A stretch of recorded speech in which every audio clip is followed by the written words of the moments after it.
Wonderful. So thank you again for joining. As you know, this is a session called Ask Me Anything about the India Smart Protein Innovation Challenge. And Nicole Roque, who's my colleague at GFI India and fellow innovation specialist, is here with us as well. We'll be happy to take your questions through the Q&A button and any questions towards the end as well. We'll probably just promote you so you can ask your question if you have any. And as you know, this is a strategic initiative to build the rapidly emerging sunrise sector, which is the smart protein sector in India. So I'm really glad that you could all join us today. The agenda is quite simple. I won't repeat first and second, which were discussed in webinar number 2 at length, and about the technology areas that the smart protein entails, all the 3 technology areas of plant-based, fermentation derived, and cultivated.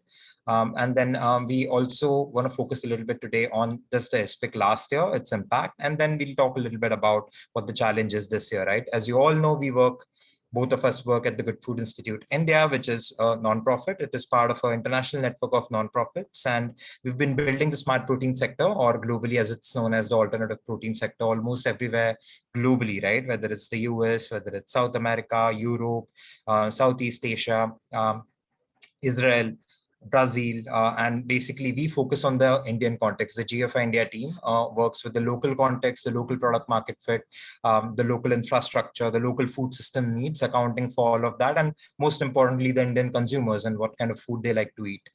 We focus on all of those areas, and we do all of this throughout 3 key areas, and a lot of our experts on board.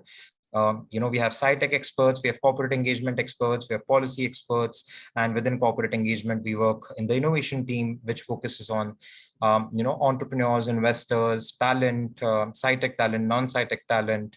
We work with a lot of value chain stakeholders, equipment manufacturers, ingredient suppliers, everybody who's needed to basically build this sector and catalyze the growth of the startup ecosystem, whether it's coming from a scitec end or from a business end. So quite exciting, and basically we are working towards making the future of food safe, sustainable, and efficient, right? We want to feed 10 billion people by 2050, 1/6 of whom are going to be Indian and half of whom are going to be Asian by 2050. So it's going to be a very important region for the growth of our work, and at the same time for the future of our planet and the future of humanity in many ways. We all know that the current methods of producing food, including the production of protein, are definitely not sustainable, efficient, or safe, right? And for all the reasons you see on my screen. It's just a broken food system in the ways that you're cycling so many calories through animals, right? And ultimately, these are living, breathing entities which take space, which take food, which emit carbon dioxide and methane gases into the environment. And essentially, they are a huge contributor to a lot of key problems that are facing our planet, and also humans and animal health as well.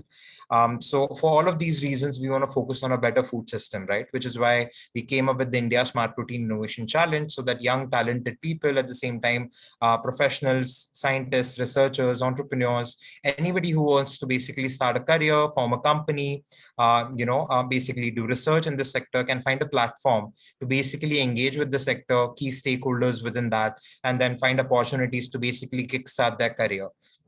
So our theory of change is quite simple. You have to make these products, meat, eggs, and dairy, and people want to eat it. There's no way you can educate them and make them stop, because people have tried doing them for decades now. It's not a new news, right? All of these things that I was telling you, none of this is new news. Experts have been saying them quite a lot. But the thing is, most people cannot really care about it because they are unable to care about it. Maybe they cannot afford to care about it. What most people want is a simple switch, which is our theory of change, borrowing from Y Combinator. Make something people want. Ultimately, people want to eat meat, eggs, and dairy because they really love the taste. They love it for nutrition, for XYZ reasons. It's part of their culture, etc., right? But mostly taste. And at the end of the day, taste is supreme. When you're trying to replicate something which tastes like meat, eggs, and dairy from alternative sources or sustainable sources, you have to make sure that it's exactly like meat, eggs, and dairy. That's the theory of change, right? So in a nutshell, basically, it's price, taste, and convenience, the 3 key factors, which you'll hear a lot about during the challenge as well. Taste the same or better, cost the same or less, and be as easily and conveniently available, just like your milk is, or your dairy products are, or just like you can go to any shop and order a biryani. So that's the whole point. Get exactly those products but make it more sustainable, make it more nutritious. And at the same time, because of the sources you're using, which are way more sustainable on land, carbon emissions, CO2, methane emissions, it's way more sustainable for all the resources involved, land use, water use. When you're talking about plant-based seafood or cultivated or fermentation-derived seafood, it's way more sustainable than going ahead and catching up seafood from the sea directly, because it's limited. And for all of these resources, the potential is quite huge to scale up. That's the great thing about smart proteins. They can be scaled up very easily. So the way we define smart protein is basically, any products which can basically reliably and predictably substitute the consumption of animal-derived meat, eggs, and dairy products. So if you're thinking about other alternative protein areas, right, high vegetarian proteins, there's so many ways. You can make snack bars, you can fortify directly the flour that comes out of a wheat, or pulses or grains or millets, right? But we are not talking about a lot of those applications. They are key part of doing research and innovation for applications in meat, eggs, and dairy, but we only focus on meat, eggs, dairy, seafood, and everything else that basically acts as a technology or ingredient or a value chain innovation, which would ultimately lead to the replacement of meat, eggs, and dairy products. And ultimately, these products have a lot of advantage for farmers, for supply chain, and at the same time for manufacturing. India has a huge potential for a lot of these production because of the talent it has, because of the infrastructure that it can grow, and the kind of agro commodities that we have, which are quite protein rich. And at the same time, fermentation and cultivated are areas in which India can have a lot of application given its background in biotech, pharma, vaccine, etc. Right? There's a lot of overlap there. So for all of those reasons, we see India as a key market. As you know, plant-based, fermentation, and cultivated meat, eggs, and dairy are the three key areas of smart proteins when you're talking about production methods, infrastructure, and costs involved. Just to quickly tell you that investments have been flowing in very, very rapidly over the past couple of years in this sector. And it's a new sector, right? So in the few years that it has grown, 2020 was a breakthrough year. Tons of investment, as you can see, compared to 2019, 3x more investment in plant-based, 6x more investment in cultivated, and 2x more investment in fermentation-derived kind of proteins. So investors globally are quite excited about the sector. And similarly, when I started out 3 years ago in this sector, there were only a few hundred companies globally, like couple hundred at max, and across three categories. Now there are more than 1,500 companies across the three categories. Every key major food manufacturer, every key food distribution chain, everybody is involved in the sector, whether it's a KFC, Starbucks, Nestle, Unilever, any company you can think of. If you just Google alternative protein and put a company's name in front of it, you'll see a lot of the initiatives in the sector. That's not it, right? Like there are a lot of meat companies, especially the big ones, Tyson, Cargill, which make a lot of meat and manufacture and sell and export a lot of meat, have also committed to becoming protein companies and have started already heavily investing in this sector, and they see as a huge potential for the future as well. Similar trends were seen in India as well. So one of the India's largest meat manufacturers and exporters, Alana Sons, they recently started a few months ago actually importing Beyond Meat in India through one of their subsidiaries. Just shows that a lot of these global trends are now being replicated in India, and at the same time we are seeing quite a lot of innovation at the local landscape level as well. Only recently you might have seen on Instagram and other outlets, there was a lot of news about Imagine Meats, which is a plant-based meat company started by Ritesh and Jenilia Deshmukh. There are a bunch of other companies as well which are making now generation 2 plant-based meat, eggs, and dairy. We had soy chunks, we had soy chop for decades now, but that's not really reducing the meat consumption, because that's exactly the theory of change. Why would vegetarians or vegans, which are very, very small, vegetarians are probably 29%, and within that vegans would be low single digits in our country, right? And 71% of Indians are non-vegetarians. So when you're thinking about the problem, you need to really replicate meat, eggs, and dairy in terms of their taste, functionality, all of it, which is what a lot of these startups are trying to do. And to enable all of that application in meat, eggs, and dairy, you need to research a lot on crops, you need to research a lot on value chain, equipments, infrastructure. So a lot of these companies like Proion recently got funded. Again, you can Google them. So quite exciting. Good Milk recently got funded, and all of this is last week, right? So you can imagine the kind of intense growth that is happening over 2021, 2022 in this sector. This is something you might have seen from yesterday. I'm not just saying, it's rapidly growing. It's actually literally rapidly growing. This is from Shah Rukh Khan. He was basically launching Imagine Meats, and they've launched a lot of local product market fit kind of products, dum biryani, Afghani biryani, Lucknow biryani, kebabs, nuggets, patties, a bunch of other such variety of products which Indians generally like eating. So the sector is definitely quite exciting. And last year, we saw a lot of teams innovating in some of these areas, ProMeat, Naya Milk, plant-based dairies, plant-based seafood, plant-based eggs. A lot of them are now getting accepted into incubators, accelerators. At international level, they're applying for grants, they're getting funding, they're building their core teams after they found their core team members in the challenge last year. It was also a 5-month journey, but it was all focused on plant-based side of things. This year, we also have fermentation and cultivated as 2 new technology areas. And then we have segregated track 1 and track 2 so that everybody can find the best fit with their skill set and background, if it's scientific versus if their intention is to start a company, etc., etc. So based on that, we'll see what the challenge entails this year. Last year, we saw a huge number of applications, also because, it was the first of its kind. A lot of people applied for this for the first time. Almost 600 people went through the first phase, and then they formed teams within their cohort, and they found a lot of interesting team members with complementary skill sets. They went through the next 3 months of the journey, and ultimately there was a demo day in which you saw a lot of these teams that you're seeing on the right kind of pitched to a series of investors, key stakeholders in the sector, and there was a lot of post-talent support to these people as well. We had a lot of mentorship sessions last time, and these are some of the names of mentors and where they come from. But basically this year we are going to have way more group mentorship sessions, and at the same time one-on-one individual mentorship for top teams in phase 3 and phase 4 as well. So it looks quite exciting from what we have planned for you, and we hope that you are also quite excited to join us. This is just something I was telling you about some of the startups and the kind of accolades that they've been winning. You can watch the demo day on YouTube, where the Smart Protein demo day. If you just go to our GFI India YouTube channel, you'll be able to see their recording from last year. And hopefully you'll kind of understand what the journey kind of culminates in. But again, keep in mind that last time there were no 2 different tracks. So that's something which will be unique this time. And there'll be 2 separate kind of segments of the demo day for track 1 and track 2 this year as well for the finalists. So coming to the challenge this year, there are 2 tracks, as you know, innovation and entrepreneurship, and there are 3 key technology areas, right? So innovation is basically theoretical ideation of white space problem statements that are scientific in nature, and entrepreneurship track is more about venture creation in white space areas, which we've identified as key areas of growth for entrepreneurs and for businesses. And, go-to-market, incubation, acceleration, fundraising, all of those can be basically something you will be looking for when you're applying. If you're somebody from industry, maybe you don't have a scitec background, maybe you're not sure about where you're coming from or what exactly you might want to do with the sector, but you're definitely interested in the sector, then I'll suggest that you kind of go with track 2 after you qualify phase 1. But the good thing is you don't have to choose any of this now. You have 1 month in phase 1 to basically understand all of these things, all of the resources, all of the mentorship needed for this sector, and then basically understand, okay, this is the best fit for me, and then choose either of those tracks and one of these, technology areas to kind of go ahead with from phase 2 onwards. So quickly running you through what the journey looks like.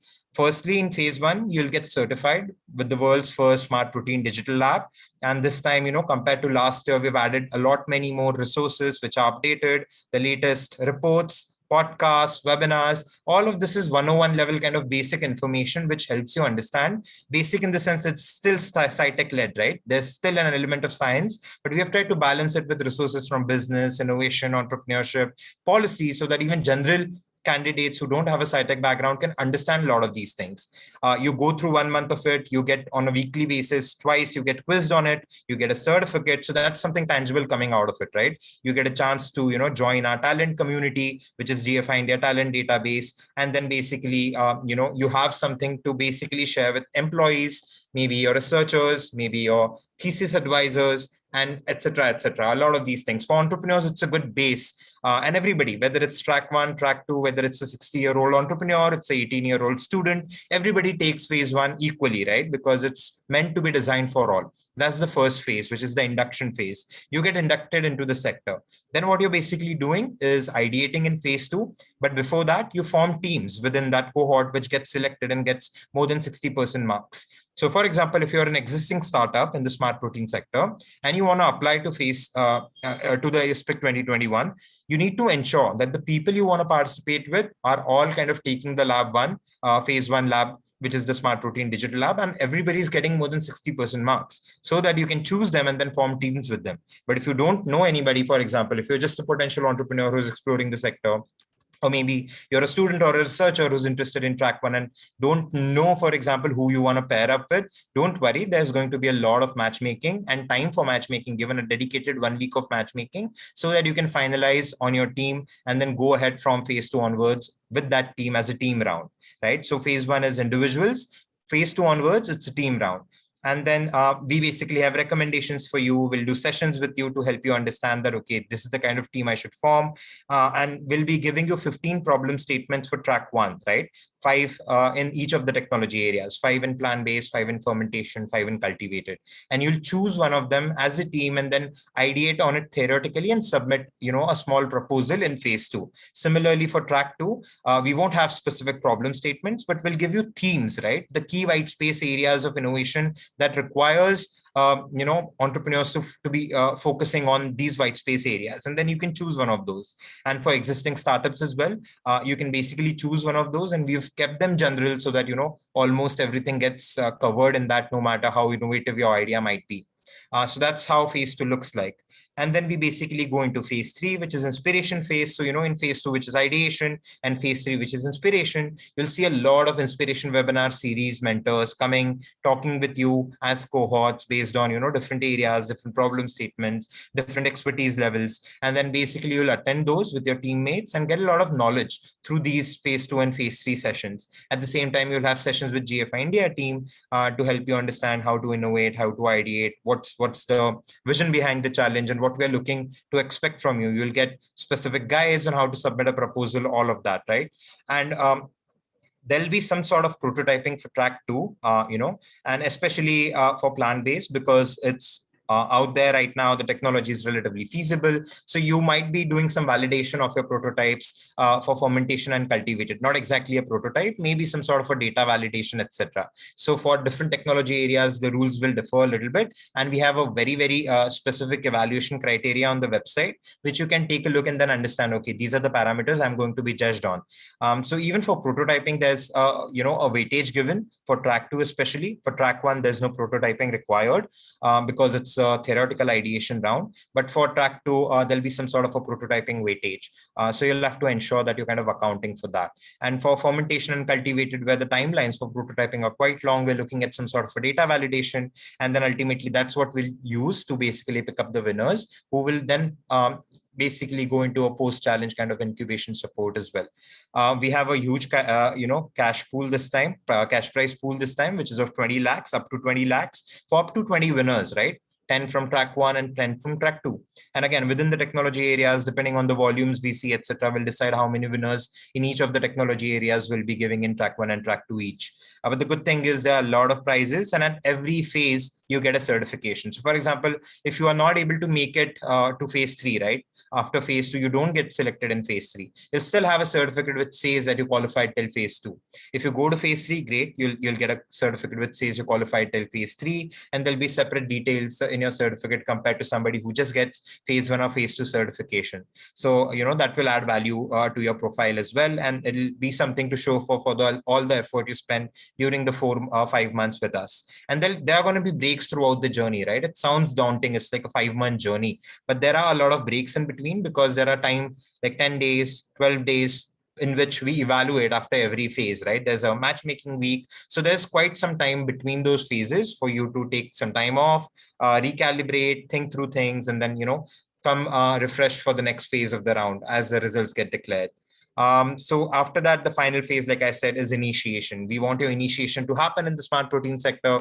We want you to showcase your talent. And even after phase 2, right, we have a smart protein summit, which is our largest conference. So a lot of your solutions, etc., we can show them to the world, to investors, to researchers, to key stakeholders from government, industry who attend all of our summits. So we'll have something called the Smart Protein Solutions Wall, like we did last year, which you can take a look at our website as well. And then we have a demo day finally in phase 4. That is the ultimate showcase of all the innovation and ideation you've done, and basically something to connect with people, network with people, form connections who would be quite useful for you as you embark on your journey in the smart protein sector. So that's how the challenge kind of looks like. This is the timeline. Like I was telling you, the applications are closing in the next 3 days. They've been open for quite some time. So I hope that if anybody's interested in your universities, in your institutions, in your company, anywhere, right? If you know people who might be interested in whatever I've been talking for the past 20 minutes,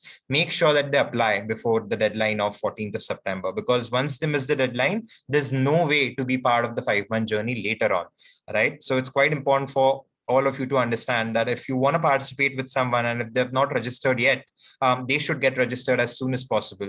And then, there's induction, there's matchmaking week, like I said, there's phase 2, which starts on 1st of November, and then there's phase 3, which starts on 13th of December, phase 4, which starts on 4th of February, and it all culminates basically in a smart protein demo day. So in phase 4, basically everything would be about interactive, because you're an entrepreneur, you're creating a company. It'll be about pitch decks, it'll be about pitching, it'll be about elevator pitches, it'll be about getting you trained to the best way you can perform in a demo day. For track 1, it'll be about you thinking how to best put out your scientific solution in a format which is quite appealing to all the attendees that might join. There'll be judges here from all our partners, strategic supporting partners, ecosystem partners, VC funds, our academic institutions, which are partners on the challenge. We'll invite guest judges as well for the demo day. And throughout these phases, the GFI India team of experts and other experts from our ecosystem would evaluate your proposals based on the evaluation criteria that is available on the website.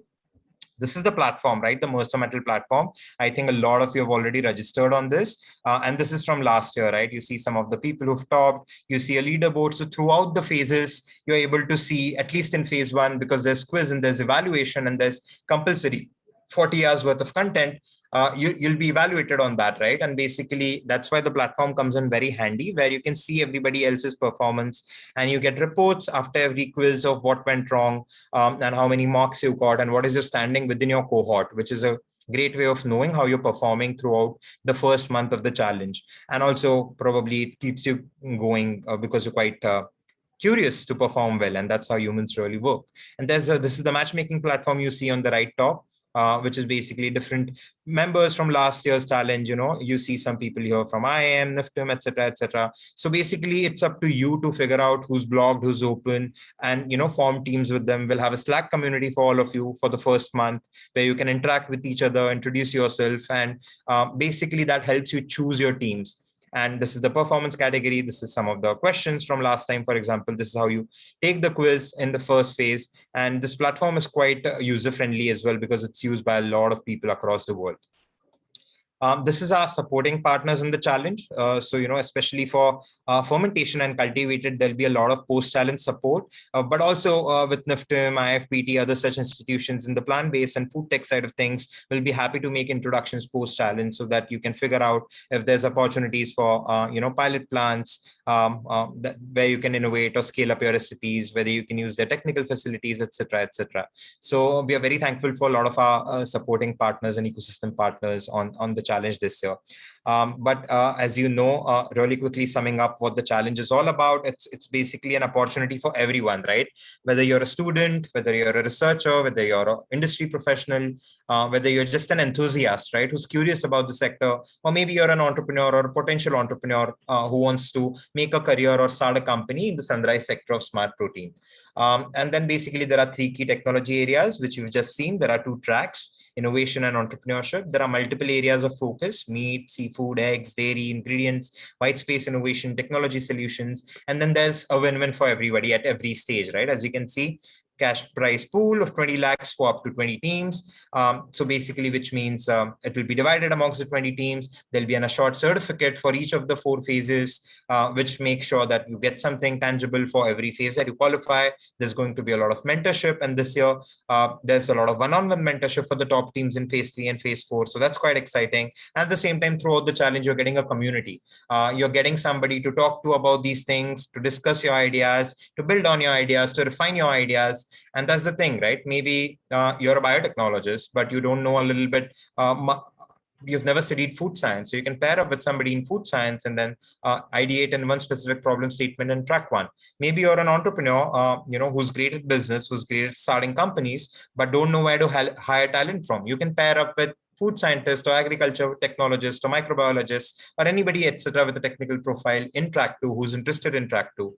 So similarly, you'll have a platform to basically choose teams and form a community. And then ultimately, you're helping us build the sector, which is quite exciting because of all the reasons we talked. And 14th is the kind of end date. This is the website, smartproteinchallenge.in or .com, whichever. You'll land up here. And then basically, there's an application guide at the bottom of the details page, which is this on the side. There are all the details in the application guide. So make sure you take a look at it if you haven't registered. And there's a query resolution form on our website on the homepage as well, and almost every page at the footer.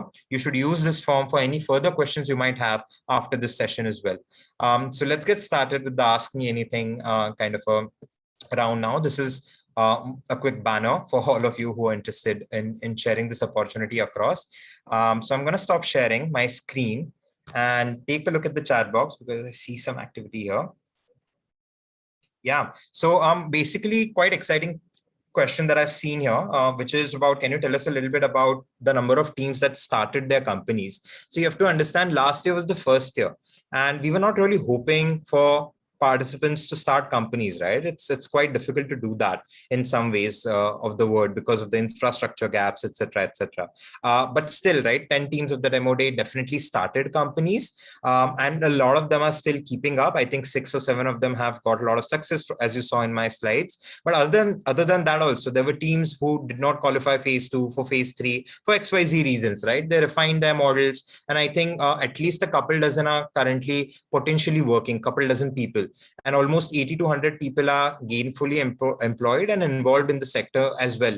Maybe they're doing their masters outside of the country or in India. Maybe they're doing research at the existing institutions in some sort of a scitec capacity. Maybe these are people who join marketing teams or distribution or supply chain teams of the current startups that you see. Or maybe it's just people who were interested in the challenge, and because of the challenge, they were so influenced that they decided to make a career and then form teams with other people, or at least join startup of the existing companies, which are relatively more mature in the sector. So that's all that has happened. But Promeet is a great example. It's a young company started by a student, food technology student, Debabrata, and currently it basically has incubation and is currently looking to launch products in the market as well. There's Brew 51, which is another exciting plant-based seafood company, which was formed during the challenge as well. Naya Milk is quite exciting. They use indigenous crops to make paneer, and also they are in the process of kind of finalizing some of their product launch as well. So quite exciting on all of these areas. And I see a couple more questions which have been answered now by Nicole. So that's covered. Nicole, any other questions that we see currently which are not answered? Right. So there are a couple of questions on importance of talent development, right? It's crucial. So honestly speaking, for the past 3 years, right, that I've been personally working in the sector, I've seen this from scratch. There were just Good Dot and Good Milk, 2 companies, right, which were the early movers in plant-based meat and plant-based dairy. We're not even talking about fermentation and cultivated companies. There are very, very few entrepreneurs currently working on fermentation and cultivated, right, which is why this challenge is expanding its scope this year to include those technology areas so that we can give that incubation and acceleration support to entrepreneurs who are looking to start companies in those 2 technology areas. But for plant-based, the importance of talent development is crucial, as it is in the rest of the 2 technology areas. So I'm a food technologist, right, by education. And when I graduated in 2017, nobody was talking about alternative proteins in India. There were no courses. There were no competitions, there were no hackathons. So, I went to USA to basically do my research internship, and I saw that hundreds of companies are getting started. A lot of my colleagues and students and fellow researchers were getting placed in alternative protein companies. They were doing research on those areas that we are currently talking about, the technology areas and the kind of problem statements you'll see. So it was quite exciting for me to understand that, okay, I can use my skill set as a food technologist to make sure that I'm not contributing to an ecosystem and to a food system which is already outdated in many ways of the world. I mean, for example, there are people who study petroleum engineering still, right? And who probably want to dedicate their careers to coal and fossil fuels. But better part of the world now knows that we're shifting towards renewable energy, right? Whether it's electrical vehicles, whether it's solar energy, whether it's other renewable sources of energy. So it's probably a good idea to, make your career in those areas of future, which is going to be growing rapidly over the next 20 years, which is what I thought. Why contribute to an ecosystem which is probably going to be disastrous for the environment in 2050? And we have to start working towards it now. And the talent definitely is there in terms of what you learn, right? So it's not like this is just conjured out of thin air, right? These are all disciplines which are taught currently in universities across India, whether it's food, biotech, agriculture. All of these things are studied by people, right? But they don't have a platform or mentorship to apply a lot of those skills specifically to applications which are meat, eggs, dairy, seafood, and ingredients within this value chain or the smart protein ecosystem that is needed. So after speaking to hundreds of such corporates, hundreds of entrepreneurs who come to us and ask us all the time, where can I find scitec talent, right? Or even for scientists or researchers who want to start a company in this area, or students who want to pursue their master's degree or potentially interested in making a career in this sector. For all of those reasons, I think talent development for the smart protein sector was a big white space area, which is why we decided to focus on it. And last year, more than 1,000 people we were able to mentor with our team at GFI India and our pool of experts from our partners. And it was really exciting to see what kind of difference it made in their lives. If you go to our GFI India LinkedIn handle, and if you see one of the posts that we had about some of the testimonials from the participants, right? And you'll be able to see that everybody was quite excited to learn that there are so many ways in which we can apply our skill sets to making environment better, reducing land use, reducing water use, making sure that there's less climate change, and at the same time saving hundreds and hundreds of billions of animals, because almost 100 billion animals are slaughtered every year, and then there's tons of seafood that we kind of extract from the ocean. And almost like I read somewhere 80% of the fresh big fishes in the sea are now gone. And there's not plenty of fish in the sea, unfortunately. There's definitely a limited supply of all of these resources, and that's why we have to work towards it. So that's my answer for talent development. Absolutely. I think for somebody with a scitec area, and this is another key thing, we almost always focus on entrepreneurs with a business kind of background. That's the perception, right? That they don't have the scitec talent, and they're hiring or finding co-founders or core team members which have a background in science and technology. But to be honest with you, there are so many scientists who don't know anything about branding, distribution, making pitch decks. So as an entrepreneur, you have to learn a lot of these things, right? Fundraising, etc. So because your background is in non-scitec areas, or maybe it's in scitec areas, depending on where you're coming from, there's a lot of opportunity to learn across both areas, whether it's business, innovation, or science. Depending on what complementary skills you're looking to bridge, I think you'll be focusing on the kind of, so we have tried to make a good balance across the 4 phases, right? Phase 1, phase 2, phase 3, phase 4. We are going to give you resources which are kind of covering a 360-degree perspective on creating a company or finding a research solution in this area. But that's what you have to choose, either of those tracks for that kind of a content that you get. Accordingly, your webinars would be decided. Accordingly, you'll be attending some of those, although most of the webinars in the inspiration series would be available for both of the tracks, but there are specific webinars for track 2 which are more business oriented, right? Which if you have a need for understanding that, you should select track 2. But again, if you just want to focus on scitec innovation, ideation, and theoretical kind of understanding of these things, then track 1 is the kind of go-to thing. Again, like I said, if you've already registered, give it a month, understand what these sector is all about, consume all of these resources, and then take a call, right? You don't have to choose right now in any of the technology areas or either of the tracks. So yeah. That's my answer for that.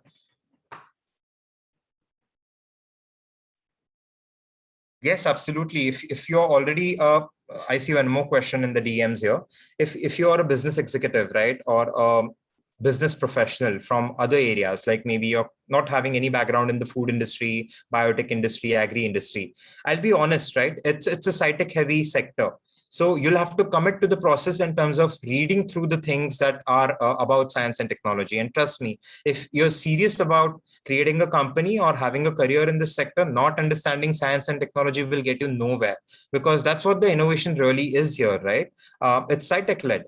The whole sector is science based in the fact that even if you're marketing for a food product, and even you might be a veteran in marketing, right? Maybe you spent 10 years, 15 years learning it. Maybe you're a B school graduate. Maybe you're just fresh out of college with 2, 3 years of marketing or digital marketing experience. Just a hypothetical example, right? Still, you'll need to understand how to position these products. And to do that, you'll have to understand the science and technology, maybe not to the levels of what a scientist in your startup or a company might be looking at, right? But at least the fundamentals of it, which is what the first phase of the challenge would really do in terms of 101 resources, basic fundamental resources across scitec, innovation policy, etc., like I said. So yeah, challenge would be helpful through and through for people across backgrounds. So that's another question. What else? I see one more. Okay, so great question, Dinesh. You're a food technologist. So the digital lab has no prototyping, right? And that's what, like if you're selecting track one, there's no prototyping required, right? It's theoretical ideation. You validate your claims based on citations, based on secondary research, and what you're evaluated on. If you see the evaluation criteria on our website, you're evaluated on the soundness of how you approach solving a specific problem. And there'll be more guidance given, right? How to make that 5-page proposal, or how to make that 15 to 25-page proposal in phase 3. There'll be guidelines provided to you on what we're expecting in terms of content. And then based on the evaluation criteria and the kind of guidelines you get on how to make that theoretical proposal in phase in track 1, you'll be basically creating some sort of idea of your minimum viable product or your solution or your prototype. We're not expecting you to actually create a scientific prototype in track 1, but prototyping is important in track 2, right? Because ultimately you're starting a business. But like I said, in terms of the technology area of plant-based, it's possible to actually do prototyping. We won't be able to support you during the challenge for that, and that's why we've kept a relatively low weightage for prototyping in the evaluation criteria. But basically, the onus is on you to make sure that, okay, there's some sort of a validation of what you're trying to say in your proposal, because without a lot of that, the business plus scientific proposal for track 2 does not make a lot of sense, right? And again, in phase 2, you won't be doing any prototyping of sorts, because it's just a 5-page proposal. It's just your basic idea, right? It's executive summary of sorts of what you're planning to do. Based on, if you get selected, you'll be working on that in a more focused way, and you'll have the guarantee that, okay, I'm selected in the top teams now, so my idea has some sort of validation from the experts that evaluated it. So let me focus on creating some sort of a validation of what I'm trying to say here, which is what we'll be evaluating you on. For fermentation and cultivated kind of technology areas in track 2, obviously it's very, very difficult to create a prototype in such a short time, right? Fermentation, cell cultures, all of those things take quite some time. So we'll be looking at some sort of a data validation, some sort of a idea validation, again through the kind of logic and kind of citations and kind of rhetoric you used in your proposal, and in tandem with the evaluation criteria that is given for phase 2, phase 3. So like I said, definitely go through the website, go through the evaluation criteria, understand what the journey looks like, and I guess that would help you with some of these things. Yeah, that's another great question. How do you gauge the acceptance of such kind of products, right? So when I started out 3 years ago, this was even more difficult to do. Now, obviously, there's Shah Rukh Khan putting on his Instagram about the launch of plant-based meats, right? A few months ago, Salman Khan at Big Boss also kind of was talking about plant-based meat. Again, both of these things are relevant to Imagine Meats. So now more and more such startups are getting started, which will build the category awareness, right? How do you know there's a need? We obviously do a lot of extensive research. We do consumer research. We work with organizations to understand on ground what is the cohort, what is the, and there are sessions about a lot of this. That's what I was telling you. For example, if you choose track 2, even for track 1, you'll have some basic sessions on consumer insights from our experts. You can see a lot of these on our YouTube handle already, right? But this year there'll be fresh data. You can see a lot of these reports on our website, whether it's dairy, what is the acceptance of plant-based dairy, what is the acceptance of plant-based meat. The great thing is almost 70% of Indians are willing to buy it from the early adopter cohort that we tested. We did this in 2018, we did this in 2020.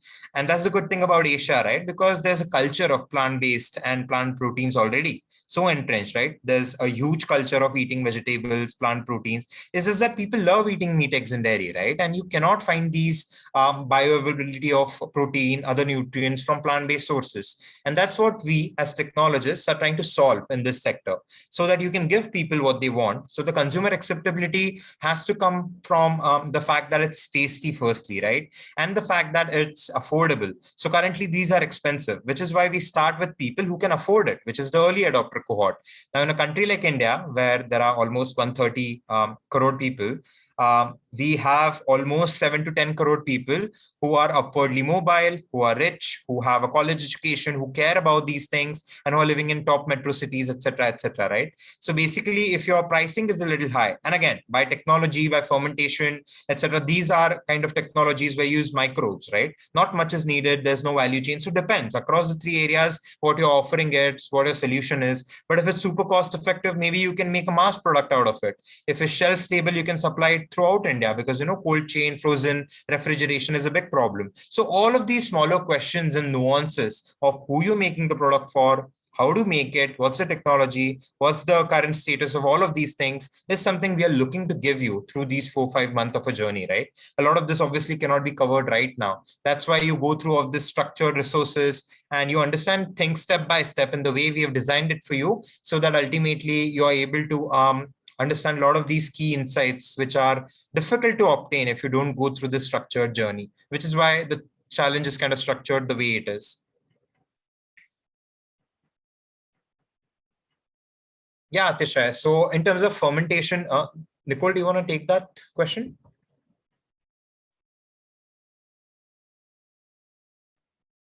So Nicole will reply to that question as well, but I'll give you a quick overview, right, Atishay? Basically, for the fermentation category, why there are no specific product areas, right? Because fermentation and cultivated is still being evolved, and you'll see through the problem statements that ultimately they tie up into meat, eggs, dairy, seafood, because that's our core area of focus, right? That's the whole end game. These 3 technology areas are a way to achieve the means of replicating meat, eggs, dairy, and seafood products. But because of the maturity of the technology, right? Plant-based is already there. People can make end products very easily. For fermentation and cultivated, there's a lot of innovation still pending in the value chain areas, right?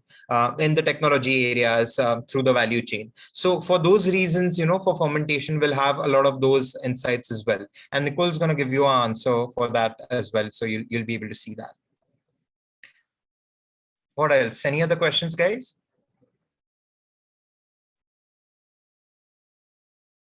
Yeah, and some of you who already applied are now wondering, right? Where, like, let me just show you my screen really quickly.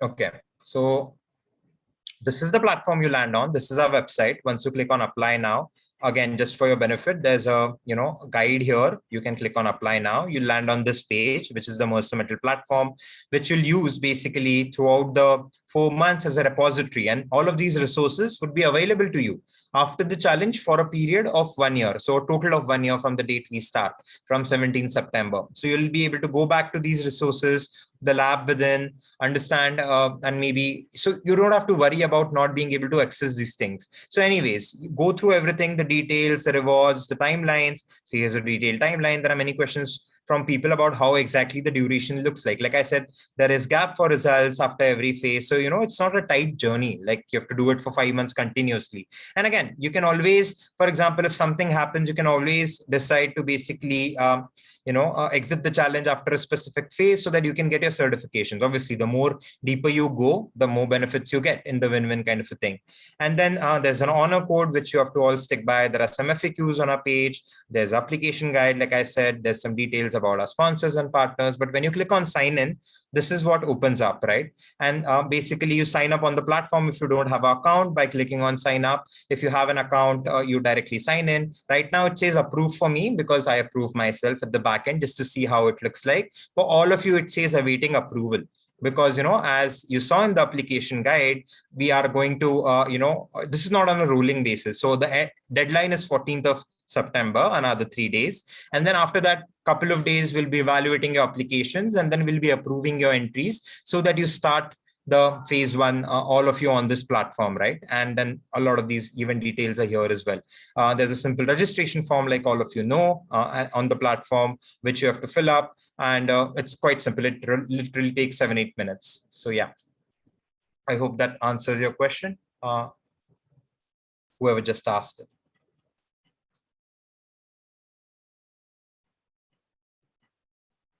Yeah, Sahil, I think you were saying that, you were inspired by Bruce Frederick's GFI's co-founders' ideas. You're right. Like, Bruce is an amazing guy in the sense that he has a vision of understanding where the sector is going. And, the first time GFI was formed almost 6 years ago, there were very, very few companies, right? Now it's everywhere. Every celebrity, every VC fund, every major corporation, every major chain, whether it's KFC, Domino's, McDonald's launched a burger after almost 2 years of research with Beyond Meat last week. It's quite exciting. Just go to their pages. And that's the thing, like India has vegetarian options, right? We've always had in all of these QSR chains and everywhere else. That's not going to stop the consumption of meat, eggs, and dairy or reduce the consumption of meat, eggs, and dairy. And unless we move fast, and we think about 2050, and there are people who will always be like, okay, let's think about it in 2050, right? But it'll be too late before we get there. And we are seeing a lot of these effects, whether it's antibiotic resistance with, killing millions of pigs and chicken by bird flus, by swine flus, affecting a lot of populations, farmers dependent on it. We are currently living amidst a pandemic, which is zoonotic, most probably started through animals. So the risks are quite huge, right? And the way in which it affects the environment, it affects economies, it affects our world is unprecedented, which is why there's a sense of urgency amongst all of us to build this sector. And, you were saying that you got inspired, you have a background in business. We need professionals at every level, right? There are people who need to understand the regulatory side of things, how FSSAI is, what the policy looks like, what the law looks like. We need people who are chartered accountants, because ultimately as these companies grow, you need people who understand finance, right? And who have backgrounds in MBAs, etc., to basically add value and take startups to the next level. So which is why it's quite exciting for all professionals who are coming from varied backgrounds to take part in the challenge, especially the phase 1 and phase 2 to begin with.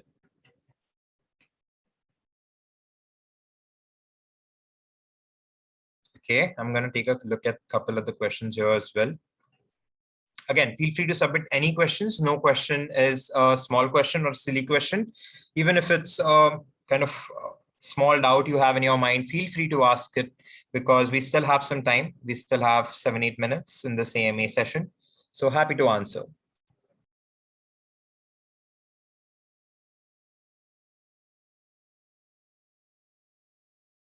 The kind of questions we have in phase 1, Nicole's already answered that, but it's all objective questions with, one or multiple options as correct.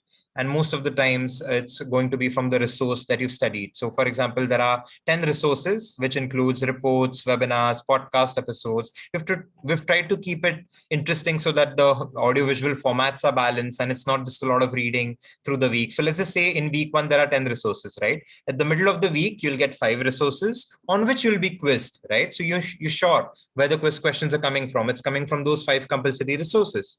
And every resource, almost 99% of the resources in phase phase 1 are compulsory, but phase 2 onwards, again, we have a lot of resources given, which are more complex, more detailed, more nuanced, but those are only available to people who qualify phase 1 and get 60% marks in the first phase. And then basically in phase 2, you'll be able to, take all of these optional resources, refer to them while creating your proposals, keep them handy whenever you have any questions to refer to. And we have tried to obviously keep a balance across all the technology areas, across both track 1 and track 2, across different product categories of meat, eggs, dairy, seafood, etc., ingredients, etc. So whatever resources we have, and there are exciting resources on, for example, databases of all the companies in this sector, which inspires you to understand what others are doing. There are resources which help you understand what the consumers look like, how to market to these people. Basically, there's exciting resources like our startup manual, which is like 150 page, almost 150 page, if you include a lot of annexures, etc., document, which helps you understand every single thing about starting a company in this sector. There's definitely research kind of resources, white space, open papers, which talk about key areas of scientific innovation, and just talk about the fundamentals of thinking through and building like a hypothesis in your own head, how to scientifically solve problems. So all of those things exist. Harini, we don't have a feedback link for the session, but you can convey any feedback you might have directly to us at india@gfi.org. But I'm assuming that you like the webinar and that's why you have some feedback. But either way, that's it on that question. Found about the challenge today, completely new to this idea of business challenges. Am I good to apply? It's definitely not just a business challenge, right? There's two different tracks. There's track 1 and track 2. So it's not just a business challenge. There's a scientific challenge here as well. And then there's a scientific plus business kind of a challenge on the track 2 side. So you're definitely good to go. And honestly speaking, even if you've never participated, like MBA students, or even a lot of IIT and IT students, they're used to a lot of these competitions. If you've never really participated in some of this, that's the whole point. That's why we want to reach out to every university across India, which is why we request you to also share this across your networks after you're kind of done with our webinar today, so that more and more people can discover this. And this is like, even if you have zero background in the sector, just by the virtue of being focused and diligent in the consumption of our Lab 1 resources, you'll be able to get where you need to get in terms of really getting there. So just a couple of personal examples. Last year, the few people who topped Lab 1 were not from a non-scitec background. And that's funny because a lot of these resources were scitec resources, right? But that's what I'm saying. The resources are quite basic. So as long as you go through them diligently and try to understand what they're trying to say, the quiz questions are not going to be a big problem. They're going to be quite simple for you to get the 60% marks to move ahead in the challenge. So definitely do apply. What else? I think that's it on the questions front. There are no open questions that I see in the Q&A box. There are 16 answered questions and a lot of other ones which we covered, which came in the chat box. So you tell us, and especially if you're from the animal industry, right, which is what I was trying to say, don't think that this is not for you. Another big misconception that I love to clarify, these products are not for vegans. Why would a vegan want to eat something which tastes like meat? Why would a lifelong vegetarian want to eat something which tastes like meat, eggs, or dairy? Maybe vegetarians would like to eat plant-based dairy because that's a great option for them. But for vegans and vegetarians, plant-based meat or any like fermentation-derived or cultivated meat won't make a lot of sense, right? Because they don't like the taste of it. They don't want to eat the taste of it. They already have so many other vegetarian, high-protein vegetarian kind of options, right, for them. And the thing is, you're targeting non-vegetarians or flexitarians or guilty non-vegetarians, like it's currently Ganesh Chaturthi, right? There was Shravan some time ago. My friend owns a restaurant here which serves only non-vegetarian products, and they see a huge dip in their sales during these months or certain days of the week, especially in a country like India, where food consumption is so marred with religious and cultural notions, that's a huge consumer category to basically kind of focus on. So that's what we're kind of talking about when we're talking about the core target group here. in terms of consumption. And again, I think if you're focusing on animal industry people, like if you're coming from dairy background, if you're coming from meat industry, if you're coming from seafood industry, it's quite an excellent challenge for you as well, because you already know how animal proteins behave. That's the kind of expertise which is missing here, right? So ultimately, what are these proteins? What is meat, eggs, and dairy, right? It's just a bunch of proteins, vitamins, minerals. Like I see this all the time, but it's put together by evolution through nature. And it's quite an intelligent design. And now we are trying to basically replicate that with more efficient and sustainable sources from plants, because we know plants, we can know the proteins within those plants. The thing is, animal proteins, animal fats, and plant proteins, plant fats don't behave the same way, which is why cultivated would solve that in a big way. But it's still, getting built. There's a lot to be done in that area. For fermentation as well, necessarily you might be able to get specific proteins in precision fermentation, etc. You learn a lot about that as well, specific microbes, getting a lot of these specific compounds which are like animal fats and plant and animal proteins. That's the end goal, to make these products which essentially are going to replicate ultimately the texture, the sensory properties, the functionality of meat, eggs, dairy, and seafood products. So yeah, for those reasons, if you're coming from existing animal or dairy industry, you're very, very welcome. In fact, you are one of the key stakeholders who understands these products and would be able to help replicate for these products as well, which is what we're seeing globally.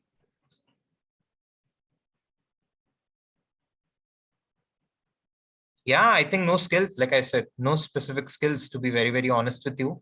It is a scitec-led technology area, like I said. So as long as you have the curiosity, mission alignment, as long as you go through our homepage and you see, okay, I relate with this, I relate with the cause area, and I want to apply to my skills. So at GFI India, we have people with no background in science as well, contributing a lot to our sector. Last year also, a couple of people, Radhika and Devika, who are part of our GFI India team, they come with a non-scitec background, but they're excellently contributing towards the sector and understanding the sector as well. And the challenge really helped both of them. They were participants last year. So that's what I'm coming at. If you have a non-scitec background, I think you should totally feel free to apply and then choose track 2. So that's answered, Sinan.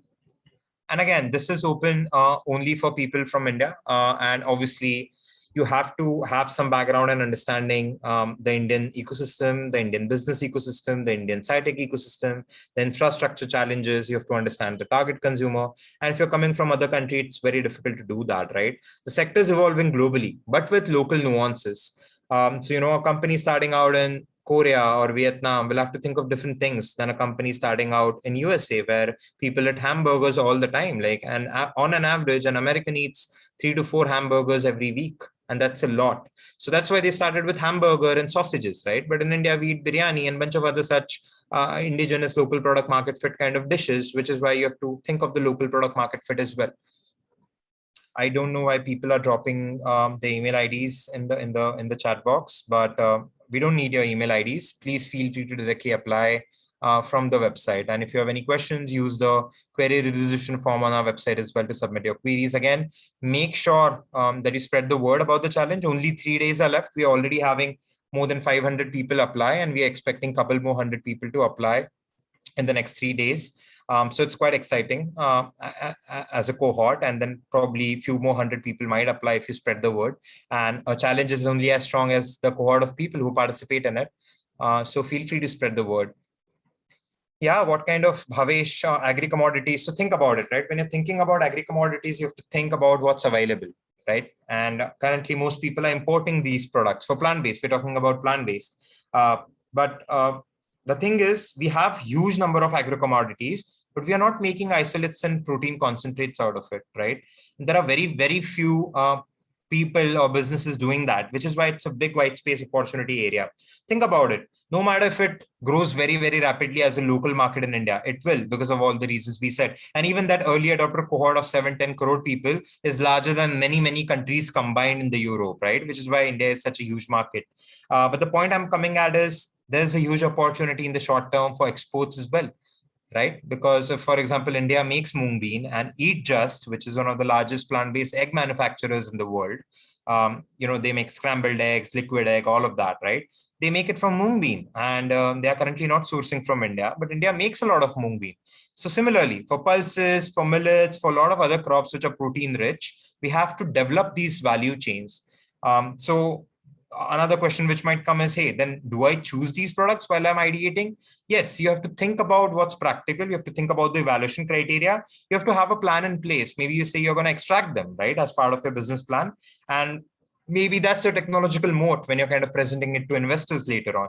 So no idea is small, no idea is infeasible. There are definitely challenges given the maturity of our food processing ecosystem as a whole. But I think, there's no one answer here, Bhavesh, on which agro commodities we are focusing. It's anything that's rich in protein, anything for which you can think of its byproduct applications, because if you take out the protein and throw the rest of it, which is proteins usually less, right, in plants. So if you throw rest of it like fibers and starches, then your entire facility is not going to be, economical. You're not going to hit economies of scale. So you have to think about a lot of different things while focusing on a specific commodity. Yeah. So that's my questions answered. I think we are over time, but I'm gonna stay back for another 5 minutes. So any final thoughts? Any final questions? Anyone? If you have any questions, just raise your hand so I know that you have a question.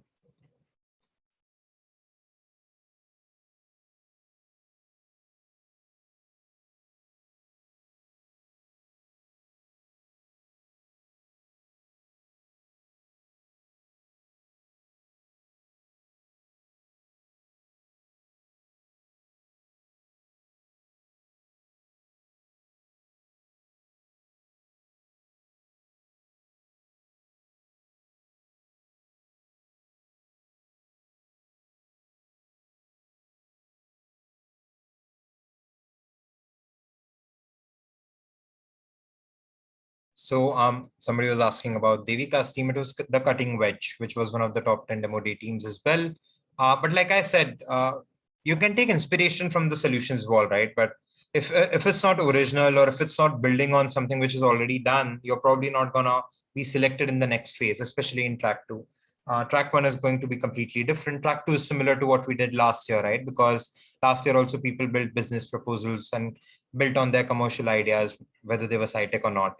Track one is kind of a little different from last year. Track two is similar to last year's challenge, but ultimately you'll have to be ideating on new things because we already know about everything that was done last year. So it has to be relatively new. Yeah, so Ketki, about ingredients. So think about it, right? For example, in the areas that you choose, again, this will be clear once you qualify phase one, and once you see the problem statements in track one, and you see the key white space thematic areas in track two, this will be more clear that what does ingredient mean and innovating in the value chain or ingredient mean. But think about it. For cultivated, it might look like cell line research or bioreactor design, or for plant-based, it might look like a better way of extracting proteins or ingredients. That's the kind of technology solution, right? And then again, there are all of these isolates, concentrates that are working on, which is not the end product, right? It's not meat, eggs, and dairy, but they are essential to be making meat, eggs, and dairy. So those are ingredients that are part of the value chain of making that end product. I hope that clarifies.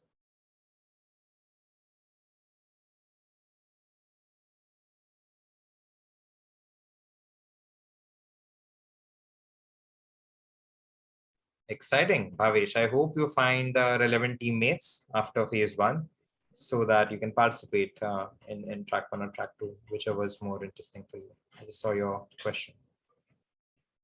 All right, I'm going to close the recording, and thank you so much for joining us. Once again, only 3 days left. So please spread the word through your network and make sure that more and more people discover this non-for-profit initiative.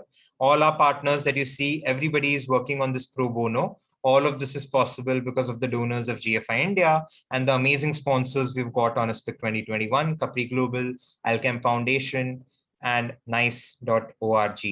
So very, very thankful to all our sponsors and all our strategic supporting partners.